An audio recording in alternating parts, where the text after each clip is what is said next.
আসসালামু আলাইকুম ভাই। হ্যালো, আসসালামু আলাইকুম।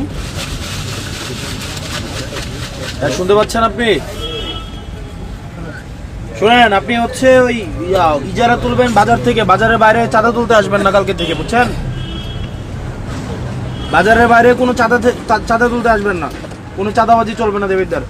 আপনি শুধুমাত্র বাজারের ইজারা নিচ্ছেন, বাজারটা হচ্ছে শুধুমাত্র কাঁচা বাজার। শুধু কাঁচা বাজারে এদিকে যদি আসেন, মানুষ যদি ধরে আপনাদের পিঠায় পুলিশের হাতে তুলে দেয়, আমাদের কিছু করার নেই, কারণ চাঁদাবাজরা সবাই ধরে পিটাবে, বুঝছেন?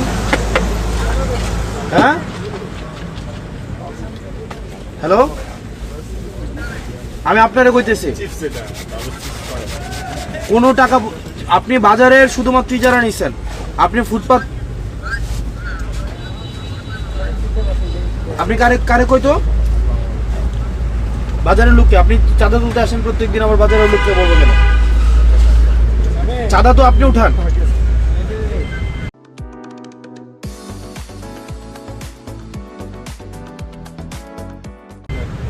হ্যাঁ, আপনারা বলে আপনি চাঁদা উঠাইতে আসেন না, আপনারা কে বলে আপনারে?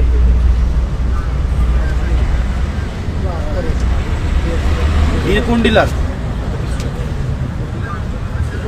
সুদন ডিলার হচ্ছে চাঁদা তুলতে আপনারা পাঠিয়ে দেন, আপনি চাঁদা তুলেন। আমি যদি আপনারা বলি এবার গিয়ে খুন করে পরে আপনি খুন করবেন? আপনারা যদি বলি যে কালকে গিয়ে খুন করে আসেন এক বাড়ির থেকে, আপনি গিয়ে খুন করবেন? তাহলে সুদন ডিলার যদি আপনারা চাঁদা তুলতে পাঠায়, আপনি কি চাঁদা তুলবেন? তাহলে আপনি চাঁদা তুলতে পাঠালে আসবেন কেন? আপনি কালকে থেকে যেন না দেখি। আর এখানে দোকানদার আপনারা যারা আছেন, কালকে যদি চাঁদার জন্য আসে বাইন্দা রাখবেন একদম।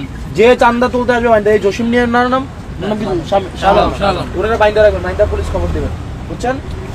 কোন চাঁদার জন্য যে আসবে, আপনার এরিয়া হচ্ছে বাজার, বাজারের বাইরে যদি আপনি আসেন, আপনারা ধরে বাইন্দা পুলিশে দিয়ে দেবেন, এরপর কোনো কথা নেই, বাইন্দা পুলিশে দিবেন।